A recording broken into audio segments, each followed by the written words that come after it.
So very good evening to all. आज हम लोग वेक्टर्स का लेक्चर नंबर 2 देखने जा रहे हैं। This is vectors lecture number 2। Lecture number 2। तो वेक्टर्स में हम लोगों ने लास्ट लेक्चर में देखा था कि कैसे हम लोग एडिशन करते हैं, सब्ट्रैक्शन करते हैं, वेक्टर्स का क्या हमारा किस तरीके से हमारा बेसिक चीज होता है। ठीक है, फिर वेक्टर्स का हमने रिजोल्यूशन देखा था, डायरेक्शन कोसाइन देखा था। आज हम लोग वेक्टर्स का एक बड़ा इंपॉर्टेंट टॉपिक है जिसको हम बोलते हैं मल्टीप्लीकेशन ऑफ वेक्टर्स, उसको देखने वाले हैं। ये मल्टीप्लीकेशन ऑफ वेक्टर्स जो है लगभग बहुत जगह पर यूज होता है। आपके 11th के भी टॉपिक में यूज होता है एज वेल एज 12th के भी टॉपिक में यूज होता है। जैसे आपका रोटेशन में ये यूज होगा, सर्कुलर मोशन में यूज होगा। ठीक है, इसके बाद फिर हम लोग वर्क में यूज करते हैं, इसको पावर में निकालने के लिए यूज करते हैं। इसके बाद अगर 12th की मैं टॉपिक की बात करूं तो लगभग आपका इलेक्ट्रोस्टैटिक, इसके बाद आपका मैग्नेटिक इफेक्ट्स ऑफ करंट, ये सारे टॉपिक में ईएमआई, इलेक्ट्रोमैग्नेटिक इंडक्शन में, वो सब जगह पे लगभग यूज होता है इस वेक्टर्स का प्रोडक्ट रूल में। तो प्रोडक्ट रूल जो है ये बहुत ही इजी है और थोड़ा सा हम लोग ध्यान देंगे, बहुत ही इजीली ढंग से क्लियर हो जाएगा। हम लोग आज क्या करेंगे, पहले प्रोडक्ट रूल पहले समझेंगे, कैसे हम लोग निकालते हैं मल्टीप्लिकेशन ऑफ वेक्टर्स, कैसे करते हैं, बेसिक से समझेंगे। फिर उसका हम लोग ये देखेंगे कि किस तरीके से हम लोग क्वेश्चन को सॉल्व करते हैं ताकि हमारा एक ओवरऑल ये हमारा प्रोडक्ट ऑफ वेक्टर्स जो है वो अच्छे से क्लियर हो जाए। तो आज का जो हमारा टारगेट है वो है product of vector, product of vectors. तो प्रोडक्ट ऑफ वेक्टर्स में we have two kind of product. One is your dot product, जिसको हम लोग स्केलर प्रोडक्ट भी बोलते हैं, स्केलर प्रोडक्ट भी बोलते हैं। स्केलर क्यों बोलते हैं, स्केलर प्रोडक्ट क्यों बोलते हैं? बिकॉज इनकी जो प्रोडक्ट होती है, जो रिजल्ट्स होती है, that is a scalar in form. And next is your cross product या फिर इसको वेक्टर प्रोडक्ट भी बोल सकते हैं।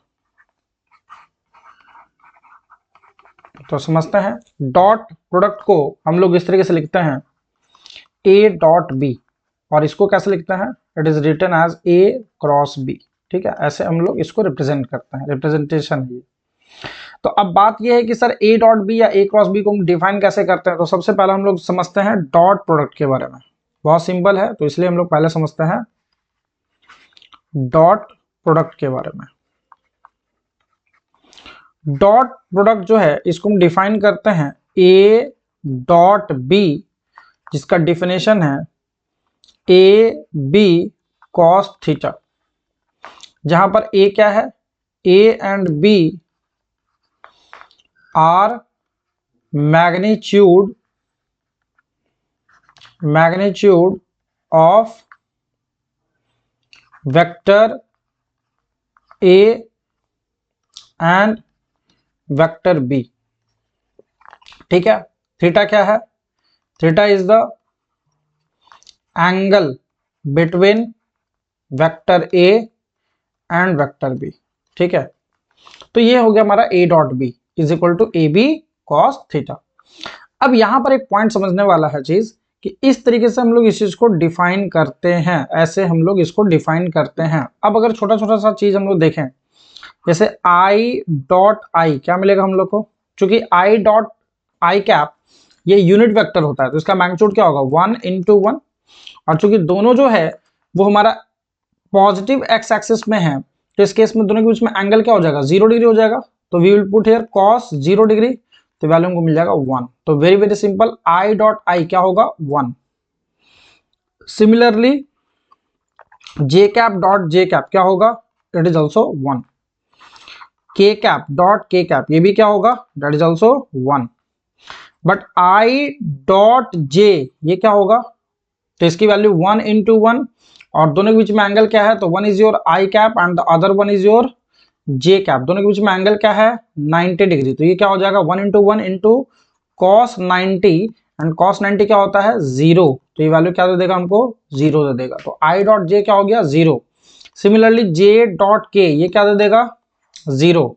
तो ये हमारा कुछ रिजल्ट जो है ये बन रहा है। अब इस रिजल्ट को हम लोग थोड़ा यूज करेंगे for the purpose of finding A cross B, sorry A dot B कैसे निकलता है थोड़ा वो समझते हैं। तो लेट सपोज किसी एक वेक्टर को मैं मान लेता हूं A x I cap, A Y J cap and A Z के कैप। ये क्या है? तो अगर एक वेक्टर है आई कैप, जे कैप और के कैप में, तो ये x component, y component as well as z component हो गया। ठीक वैसे ही बी वेक्टर क्या होगा? तो बी वेक्टर होगा बी एक्स आई कैप प्लस बी वाई जे कैप प्लस बी जेड के कैप। ठीक है, B x B y and B z. तो अगर हम लोग ए डॉट बी निकालें तो क्या निकल जाएगा? ए एक्स आई कैप प्लस ए वाई जे कैप प्लस ए जेड के cap and then dot B vector क्या हो जाएगा? B x I cap B y J cap and B z के कैप लाइक दिस। तो अगर हम लोग इसमें डॉट प्रोडक्ट देखें तो क्या हो जाएगा? ए एक्स आई कैप डॉट यहां पर क्या हो जाएगा? बी एक्स आई कैप बी वाई जे कैप प्लस बी जेड के कैप। देखो मुझे पता है कि आप इसमें शॉर्ट फॉर्म पढ़े होंगे, ठीक है, मैं शॉर्ट फॉर्म में लिख सकता हूं रिजल्ट, बट मेरा काम है कि मैं बेसिक से बेसिक चीज पहले क्लियर रखूं ताकि वो बच्चे भी इस चीज को सीख पाए जो बच्चे को थोड़ा सा प्रॉब्लम होता है। तो एकदम बेसिक से मैं इसको जानबूझ करके लिख रहा हूं ताकि हर एक तरह के बच्चे इस चीज को रिलेट कर सके, फिर रिजल्ट तुमको याद रखने ही है। ठीक है, प्लस ए वाई जे कैप डॉट देन फिर ये पूरा vector b x I cap B y J cap and B z के cap like this. Then similarly a Z के कैप हो गया डॉट यहां पे क्या होगा? Again b x I cap B y J cap and B z के cap. तो अगर आप देखिए तो आई डॉट आई ये तो 1 होगा, बट आई डॉट जे ये वाला 0 हो जाएगा, ये वाला 0 हो जाएगा। जे डॉट आई ये वाला 0 हो जाएगा, ये वाला 0 हो जाएगा। के डॉट के ये तो 1 होगा, बाकी ये 0 एज वेल एज ये 0। तो क्या हमको रिजल्ट मिल रहा है? A x I cap dot b x I cap, तो i cap dot i cap ये तो 1 हो जाएगा, तो वैल्यू मिल जाएगा ए x into b x plus ए y into b y plus ए जेड इंटू बी जेड। बहुत सिंपल सा रिजल्ट है कि अगर हमारा दो वेक्टर है और दोनों वेक्टर के बीच में डॉट प्रोडक्ट निकालना है तो सीधा सीधा एक्स कंपोनेंट का एक्स कंपोनेंट के साथ मल्टीप्लाई करते हैं। ठीक है, तो ये हम लोग निकालते हैं इस तरह से डॉट प्रोडक्ट। हम लोग इस पर बेस्ड क्वेश्चन देखेंगे। I have brought some question, मैंने कुछ क्वेश्चन लेकर के आया हूँ, आपको दिखाऊंगा और उसमें हम लोग देखेंगे कि ये हम लोग किस तरीके से सॉल्व करते हैं। ठीक है, तो ये हमारा इसमें हम लोग ए डॉट बी निकाल दिया। जब भी हमको क्वेश्चन आएगा कि किसी भी दो वेक्टर के बीच में एंगल निकालना है तो हमेशा ध्यान रखिएगा हम लोग यूज करेंगे डॉट प्रोडक्ट, हम लोग क्रॉस प्रोडक्ट यूज नहीं करेंगे। क्यों नहीं करेंगे? I will give you the answer, let's watch this video और मैं आपको वीडियो में बताऊंगा आगे कि क्यों हम लोग क्रॉस प्रोडक्ट यूज नहीं करते हैं to find the angle between two vectors. ठीक है, नेक्स्ट है हमारे पास क्रॉस प्रोडक्ट। क्रॉस प्रोडक्ट, तो इस केस में हम क्या देख रहे हैं? क्रॉस प्रोडक्ट जो है हम लोग इसको डिफाइन कैसे करेंगे? A cross B.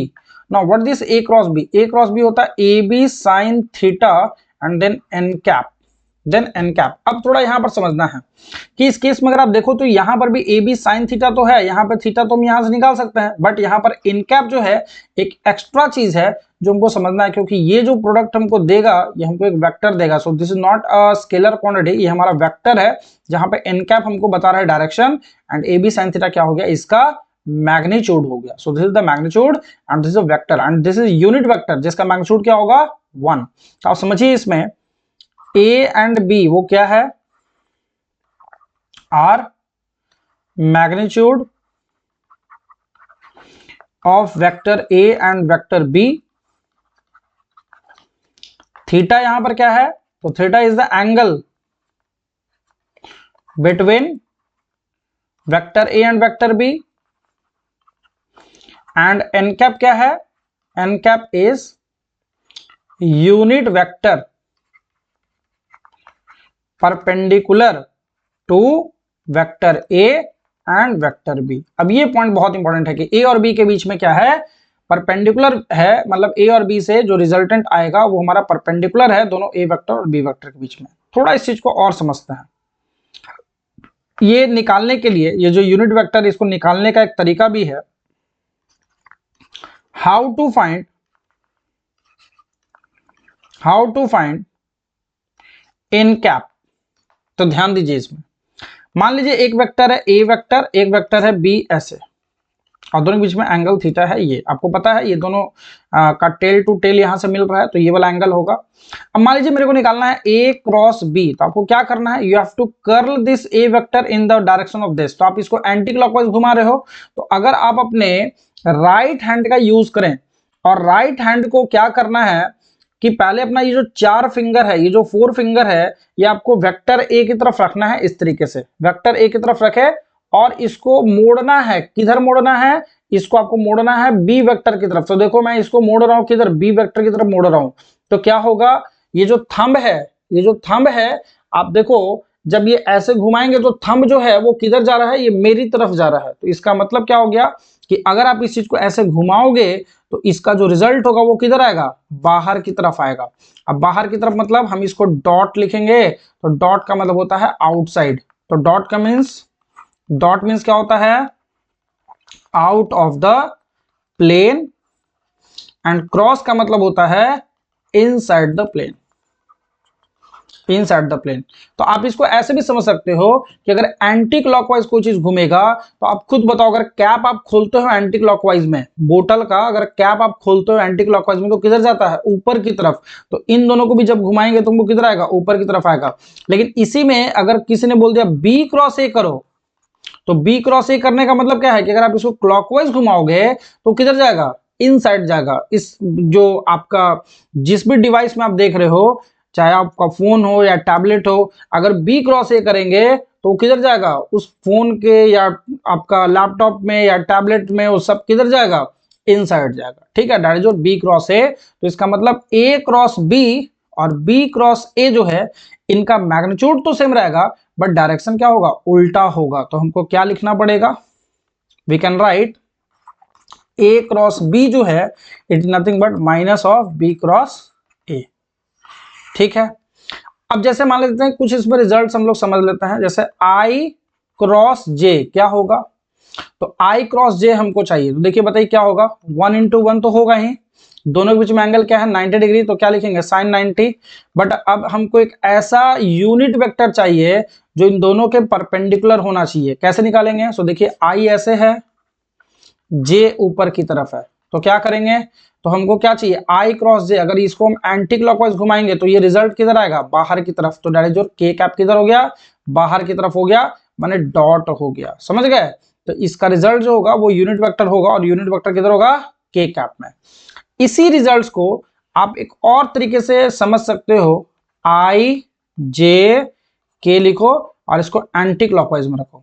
तो देखो हमको क्या चाहिए, आई क्रॉस जे चाहिए। तो आई अगर आप चल रहे हो तो कैसे चलोगे, तो आई क्रॉस जे ऐसे चलोगे, तो आपको क्या मिला, के कैप मिला, तो ये पॉजिटिव होगा क्योंकि आप एंटी क्लॉकवाइज चल रहे हो, तो इस केस में के कैप हमारा पॉजिटिव होगा। लेकिन अगर इसी में कोई बोल दिया जे क्रॉस आई बताओ, तो आपको कैसे चलना पड़ेगा, जे क्रॉस आई मतलब ऐसे चलना पड़ेगा।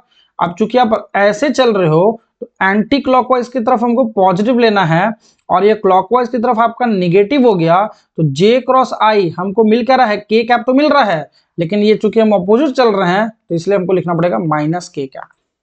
तो this is j cross i is equal to minus k cap. ठीक उसी तरह से अगर मान लीजिए आप किसी ने बोल दिया कि आप फाइंड करिए के क्रॉस जे, मान लीजिए किसी ने बोला के क्रॉस जे, तो क्या होगा रिजल्ट, देखिए के इधर है और जे इधर है। तो अगर आप ऐसे चलोगे तो कैसे चल रहे हो, क्लॉकवाइज चल रहे हो। तो क्लॉकवाइज चलने में आपको मिल रहा है आई कैप, बट यहाँ पे क्या होगा, माइनस आई कैप। क्यों, क्योंकि यहाँ पे के क्रॉस जे आप क्लॉकवाइज चल रहे हो, तो क्लॉकवाइज की वजह से माइनस, और के क्रॉस जे में आपको क्या मिल रहा है, आई कैप मिल रहा है। ठीक है, इसी में अगर रिजल्ट पूछता आई क्रॉस के, तो क्या हो जाएगा रिजल्ट, तो आई क्रॉस के कैसे चल रहे हो आप, क्लॉकवाइज चल रहे हो, तो क्या मिल जाएगा, जे कैप मिल जाएगा, बट विथ माइनस साइन। लेकिन अगर इसी में होता के क्रॉस आई, तब क्या होता, तब हमको मिलता जे कैप मिलता। ठीक है, तो इस रिजल्ट को थोड़ा ध्यान रखेंगे। अच्छा, अगर किसी ने बोला I क्रॉस I बताओ तब क्या होगा, तो दोनों के बीच में एंगल क्या हो गया 0 डिग्री, एंड साइन 0 क्या हो जाता है 0। J क्रॉस J क्या मिलेगा, that is also 0। K cross K क्या मिल जाएगा, दैट इज ऑल्सो 0।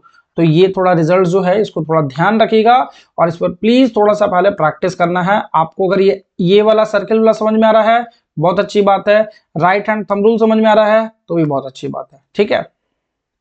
नेक्स्ट हम लोग थोड़ा इस पर बेस्ड हम लोग देखते हैं कि किस तरह से क्वेश्चन इसमें कर सकते हैं, हम लोग कैसे इसमें बना सकते हैं। तो मान लीजिए वेक्टर ए है ax I cap, ay j cap and az k cap, और वेक्टर बी है bx I cap, by j cap and bz k cap, ऐसा है। अब अगर हम लोग को a क्रॉस b निकालना है तो कैसे लिखेंगे, तो सिंपल बात है वैसे ही लिखेंगे, एक ax I cap plus ay j cap plus az k cap, then cross bx I cap plus by j cap plus bz k cap, like this. अब अगर हम ax I कैप लिखें क्रॉस कितना लिखना पड़ेगा, bx I cap, by j cap and then bz k cap, ठीक उसी तरह से plus ay j cap cross bx I cap, by j cap and bz k cap, and ठीक इसी तरह से az k cap cross bx I cap, by j cap and bz k cap, like this.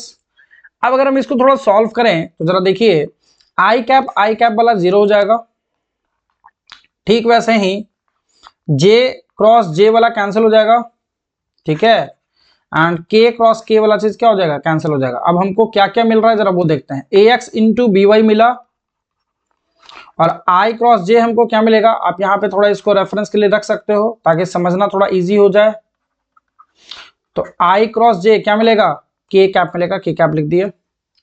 फिर plus है ax into bz, ये तो हो गया, बट I क्रॉस k मिल रहा है, I क्रॉस k तो क्या मिलेगा माइनस j मिलेगा, तो क्या लिखना पड़ेगा माइनस ax bz, एंड यहाँ पर क्या मिल रहा है माइनस j कैप, किसमें ax इंटू bz में, ax इंटू bz में, प्लस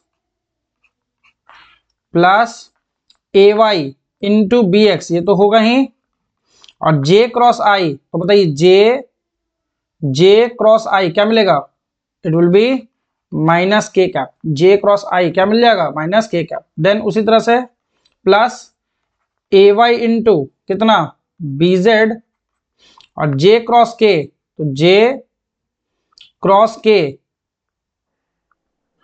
तो j क्रॉस k क्या मिलेगा हमको I कैप मिल जाएगा,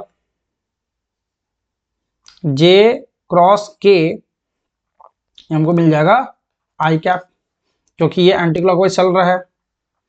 then plus az bx k cross i, तो k क्रॉस i क्या मिल जाएगा j कैप मिल जाएगा, and then plus az by क्या मिल जाएगा, देखिए k क्रॉस j, तो k क्रॉस j तो उल्टा चल रहा है तो क्या हो जाएगा माइनस I कैप, ऐसा बन जाएगा। अब क्या करना है, I कैप को एक साथ रखिए और देखिए कि क्या रिजल्ट हमको बन रहा है। तो I कैप के साथ हमको क्या क्या मिल रहा है, देखिए यहाँ पर I कैप मिल रहा है और I कैप यहाँ पर मिल रहा है, तो हम I कैप में क्या लिख सकते हैं, I कैप में लिख सकते हैं ay bz minus az by, ठीक है। अब J कैप में आ जाते हैं, तो J कैप कहाँ कहाँ है, यहाँ पर है और यहाँ पर है। तो एक काम करते हैं, यहाँ पर चेक करिए, ये वैल्यू हो गया ax by,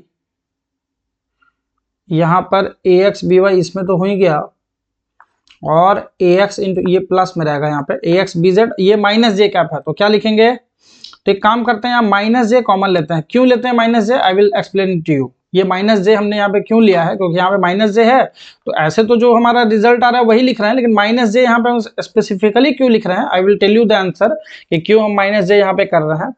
तो यहाँ पर क्या हो जाएगा, माइनस j रखने पे ax bz आया ऊपर, और यहाँ पे प्लस था तो ये क्या हो जाएगा, माइनस हो जाएगा AZBX, ठीक है। एंड देन उसी तरह से के कैप में क्या हो जाएगा, तो के कैप कहाँ कहाँ है, एक यहाँ पर है और एक यहाँ पर है, तो के कैप में हो जाएगा AXBY माइनस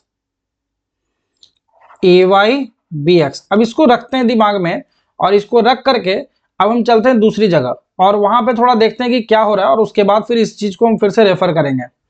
तो हमने वेक्टर ए था और वेक्टर ए को ऐसा लिखा हुआ था AXI cap plus AYJ cap plus AZ k cap, and vector B है तो हम इसको लिख रहे थे BXI cap plus BYJ cap and then BZ k cap, ऐसा था। अब हम लोग यहां पे निकाल रहे थे A क्रॉस B, हम लोग ये निकाल रहे थे A क्रॉस B, तो IJK हम लोग इस तरह से लिखेंगे। अब ऐसा क्यों लिख रहे हैं, आई विल टेल यू, क्योंकि देखो सिंपल सी बात है, इतना लेंदी प्रोसेस तो हम एग्जाम में कर नहीं सकते, और इतना करेंगे तो बहुत टाइम भी चला जाएगा इसको सारा चीज को देखने में। तो कुछ इजी मेथड के लिए हम लोग इसको इस तरह से लिखेंगे IJK। अब बताओ यहाँ पे क्या होगा, AX जो पहला वेक्टर है उसी को रखना है पहले यहाँ पे। अगर B क्रॉस A होता तो क्या करते, पहले B वेक्टर का सारा कंपोनेंट लिखते फिर लिखते A का, तो AX AY AZ, B में क्या BX BY BZ, ऐसा होगा।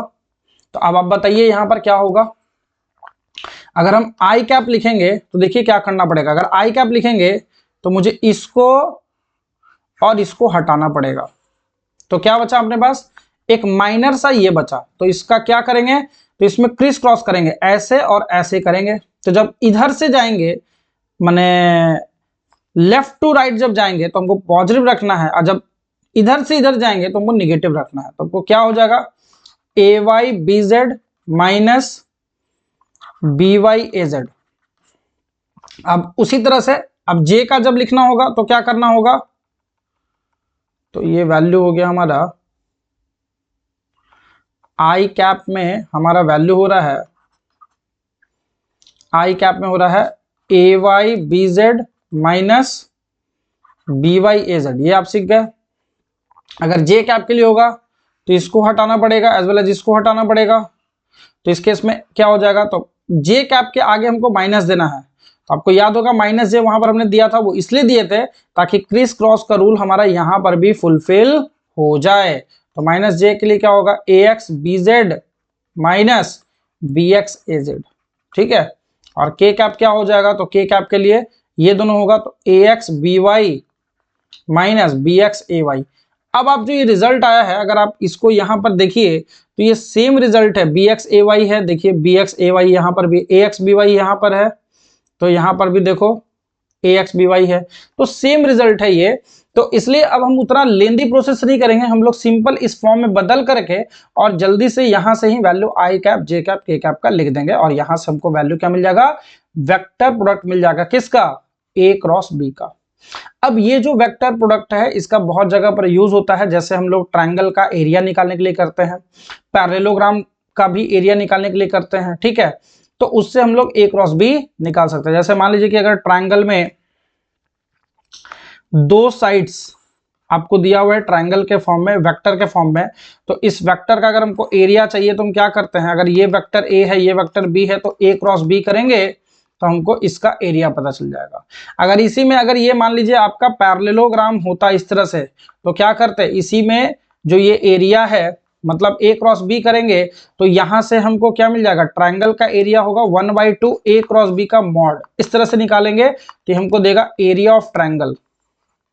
लेकिन अगर ये दोनों हमको दिया रहेगा A और B, ठीक है, दो वेक्टर दिया रहेगा और मुझे एरिया ऑफ पैरेललोग्राम निकालना है, तो A क्रॉस B का मॉड करेंगे तो हमको क्या निकल जाएगा, एरिया ऑफ पैरेललोग्राम। और ऐसे भी आपको दिख रहा है कि यहाँ पर ये जो हमको A क्रॉस B मिल रहा है ये आधा ट्रायंगल का एरिया है, अगर पूरा ट्रायंगल का चाहिए तो 2 मल्टीप्लाई करना पड़ेगा। और ये क्या है, मॉड है, मैग्नीट्यूड है। मैग्नीट्यूड ऑफ वेक्टर कैसे निकालते हैं हम लोग सीखे थे, बट मैग्नीट्यूड अभी भी हम लोग का कुछ क्वेश्चन होगा जो हम देखेंगे, उसमें मैग्नीट्यूड भी हम निकाल के मैं बताऊंगा आपको। तो ये हो गया। अगर मान लीजिए किसी पैरेललोग्राम का हमको डायगोनल गिवन रहेगा, दो वेक्टर अगर डायगोनल फॉर्म में दिया रहेगा तो उस केस में हमको D1 क्रॉस D2 का बाई 2 करना होगा, तो हमको मिलेगा एरिया ऑफ पैरेललोग्राम। तो ध्यान रखना है, यहां पे देखिए हाफ हो रहा है, लेकिन हाफ किसका हो रहा है, ये हाफ हो रहा है आपका डायगोनल वेक्टर का, और ये ए बी क्या है, साइड्स का दिया हुआ है। ठीक है, तो ऐसे करके हम लोग इस चीज का यूज करते हैं। एक और मैथ्स में यूज होता है, हमारे फिजिक्स में यूज नहीं होगा, that is volume of parallelepiped. Volume of parallelepiped, तो पैरेललोपाइप्ड क्या होता है कि अगर क्यूब को थोड़ा सा आप डिस्प्लेस कर दो तो वो जो होता है दैट इज पैरेललोपाइड। इसका फॉर्मूला होता है A cross B dot C। तो इसको ध्यान रखिएगा सिर्फ, ठीक है। वैसे तो आपको फिजिक्स में नहीं यूज होगा, बट मैथ्स वगैरह में ये यूज होता है। तो चूंकि जेई के लिए भी मैं वीडियो बना रहा हूं, तो मैं हर एक तरीके का चीज यहाँ पे लेकर के चल रहा हूँ, ठीक है। तो ये हो गया हमारा सारे प्रोडक्ट, और कैसे हम लोग डॉट प्रोडक्ट निकालते हैं, क्रॉस प्रोडक्ट निकालते हैं, वो सब देख लिया। अब थोड़ा सा हम लोग कुछ क्वेश्चन देख लेते हैं। जैसे देखिए ये क्वेश्चन जो है थोड़ा पहले का क्वेश्चन है, what are the direction cosine of i cap plus j cap plus k cap. बहुत सिंपल सी बात है। तो कॉस अल्फा क्या हो जाएगा, तो एक्स कंपोनेंट 1 है, और इसका मैग्नीट्यूड कैसे निकालेंगे, तो मैग्नीट्यूड निकालने के लिए मान लीजिए अगर ये वेक्टर है, सपोज करो वेक्टर ए, तो ए वेक्टर का मॉड मतलब क्या, 1 का स्क्वायर, 1 का स्क्वायर प्लस 1 का स्क्वायर, क्या हो जाएगा ये √3। तो ये हो जाएगा कॉस अल्फा 1/√3। ठीक इसी तरह से कॉस बीटा कितना 1/√3। इसी तरह से कॉस गामा कितना 1/√3। और ध्यान रखिएगा डायरेक्शन कोसाइन मतलब cos alpha cos beta cos gamma होता है, नॉट अल्फा बीटा और गामा। तो कॉस अल्फा की वैल्यू 1/√3, कॉस बीटा की वैल्यू 1/√3, कॉस गामा की वैल्यू 1/√3। अगर आपको अल्फा बीटा गामा पूछ रहा है, एंगल पूछ रहा है, तब आंसर करेंगे cos inverse 1/√3, cos inverse 1/√3, cos inverse 1/√3 for gamma. ठीक है, नेक्स्ट क्वेश्चन देखिए। नेक्स्ट क्वेश्चन है फाइंड ए डॉट बी। अब देखिए यहाँ पे 3 क्वेश्चन है, तो मैं 3 क्वेश्चन नहीं करने वाला, मैं इसमें से कोई एक क्वेश्चन करूंगा, बाकी जो 2 क्वेश्चन है वो आपके प्रैक्टिस के लिए है। तो मैं एक क्वेश्चन आपको बता देता हूं, क्वेश्चन नंबर सपोज करिए 2, ठीक है, रैंडमली मैं चूज कर रहा हूं, बाकी दो क्वेश्चन बचेंगे वो आप करेंगे। तो देखिए मुझे क्या करना है, ए डॉट बी फाइंड करना है। तो सिंपल सी बात है, इसका एक्स कंपोनेंट का इसके एक्स कंपोनेंट के साथ मल्टीप्लिकेशन, 5 × 3 कितना 15, और देखिए यहाँ पे के कैप है, यहाँ पर के कैप है, तो -2 × 10 करेंगे, ये नहीं कि -2 × -1 कर देंगे, क्योंकि जे कैप और ये के कैप है। तो -2 × 10 कितना हो जाएगा -20, और ये वैल्यू कितना हो जाएगा -5। इसमें निगेटिव से घबराना नहीं है, जो रिजल्ट आया वही आंसर हो गया, ए डॉट बी -5। देखिए डॉट प्रोडक्ट का यूज आप वर्क निकालने के लिए करते हो, एफ डॉट एस करेंगे, क्या निकल जाएगा वर्क, जहां पे एफ क्या है फोर्स और एस वेक्टर क्या है displacement of point of application of force. तो ये वर्क में हम लोग सीखेंगे, बट एफ डॉट एस जो है ये वर्क देता है, एफ डॉट वी ये क्या देता है, that gives us instantaneous power. ठीक है, तो कहीं पर अगर आपको क्वेश्चन मिलता है तो आप एफ डॉट वी या एफ डॉट एस करेंगे, वर्क भी मिल जाएगा, इंस्टेंट पावर भी मिल जाएगा, तो इस तरह का क्वेश्चन आप कर पाओगे। नेक्स्ट देखिए क्या पूछा है, find angle between this vector and this vector. क्या सिखाए थे कि जब भी किसी 2 वेक्टर के बीच का एंगल पूछेगा तो हमेशा क्या करना है, ए डॉट बी करना है। तो बताइए क्या करना पड़ेगा, तो ए डॉट बी निकालिए, इसका 1 × 5 कितना 5, 1 × -3 कितना -3, -1 × 2 कितना -2, क्या हो गया 0। अब चूंकि ए डॉट बी 0 हो गया, तो ए डॉट बी 0 होने का मतलब क्या है, ए बी कॉस थीटा, और चूंकि ए और बी तो मैग्नीट्यूड है, वो तो 0 हो नहीं सकता, तो कॉस थीटा क्या होगा 0, और कॉस थीटा 0 कब होगा, जब थीटा की वैल्यू क्या होगा 90 डिग्री। तो दोनों के बीच में एंगल क्या है 90 डिग्री है। नेक्स्ट देखिए मुझे फाइंड करना है ए क्रॉस बी, मैं कोई एक फाइंड कर देता हूं, मान लीजिए ये वाला मैं फाइंड कर देता हूं। तो आई जे के लिखेंगे आप 3 2 4 1 1 1। तो देखिए आई कैप में क्या होगा, तो आई कैप में होगा 2 -4 -j, इसमें क्या होगा 3 -4, के कैप में क्या होगा, तो के कैप में होगा 3 -2, क्या आंसर आ गया -2 आई कैप, यहाँ पे -j कैप, और यहाँ पर के कैप। तो आंसर हो गया -2 i cap -j cap plus k cap. अब ये जो रिजल्ट आया this is what, this is A cross B हमने निकाल दिया। अब अगर किसी ने पूछ दिया कि ऐसा कह दिया होता ए क्रॉस बी का मॉड बता दो, तो बस इसी वेक्टर का मॉड कैसे निकलेगा, तो -2 का स्क्वायर कितना 4, -1 का स्क्वायर कितना 1, एंड 1 का स्क्वायर कितना 1, आंसर क्या आ गया √6। तो इस तरह से हम लोग वैल्यू निकालते हैं। नेक्स्ट देखिए फाइंड बी क्रॉस ए, कर सकते हैं आई जे के। अब बी क्रॉस ए मैंने इसलिए दिया है ताकि वो बच्चे को मैं सिखा सकूं कि जो भी पहला वेक्टर होता है पहले उसको लिखना पड़ेगा। तो क्या लिखेंगे, 1 -1 1 3 -2 6। तो आई क्या हो जाएगा, -6 +2 कैसे हो गया, तो माइनस ऑफ -2 हो जाएगा, समझ रहा है ना। माइनस जे, तो माइनस जे में क्या हो जाएगा 6 - 3 एंड के कैप में क्या हो जाएगा -2 + 3, क्या हो गया result, -4 i cap -3 j cap और यहां पर के कैप। आंसर हो गया -4 i cap -3 j cap plus k cap. This is our final answer for B cross ए।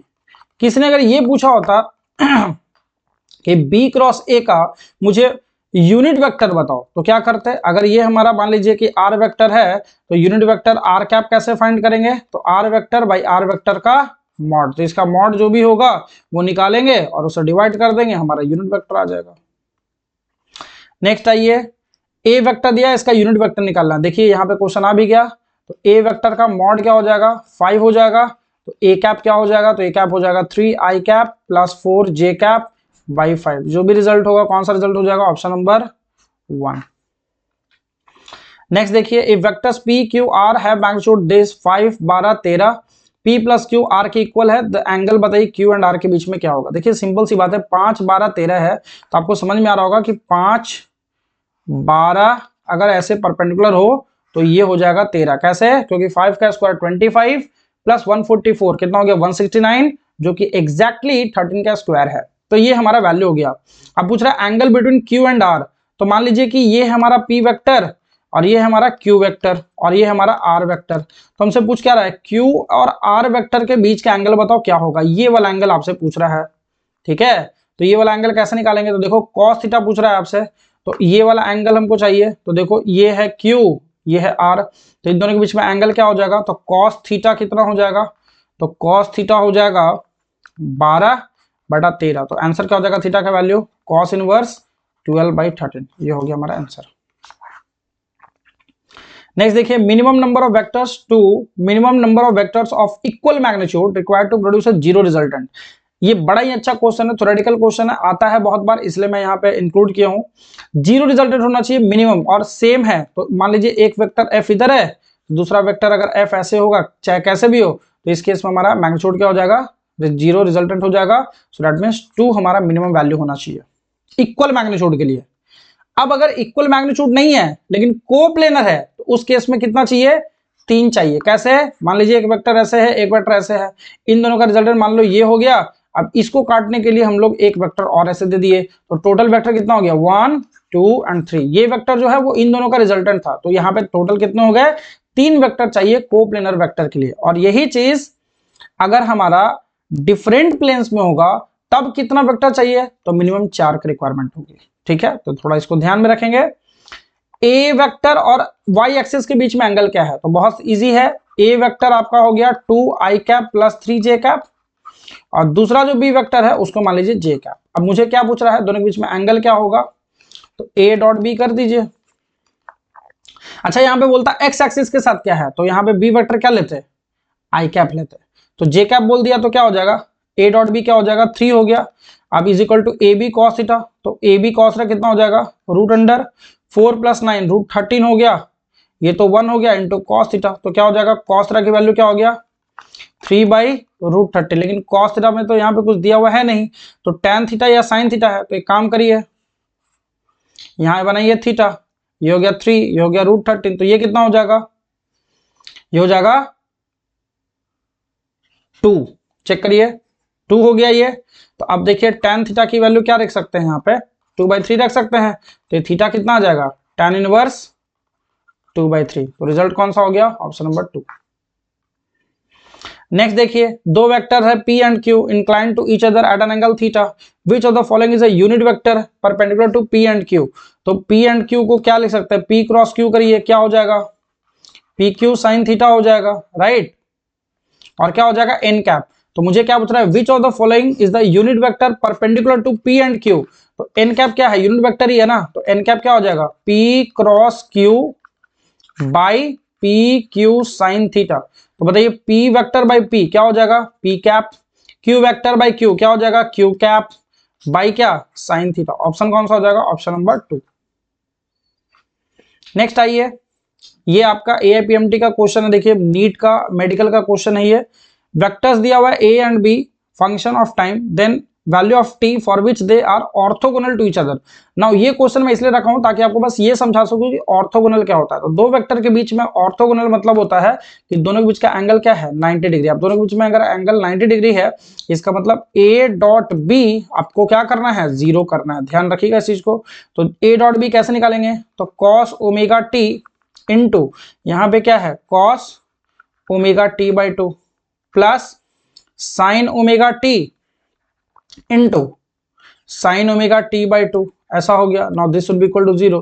अब ये जो वैल्यू है cos into cos B plus sine into sine B क्या हो जाएगा, cos omega t minus omega t by 2। Cos A minus B का formula होता है cos into cos B plus sine into sine B equal to क्या, 0।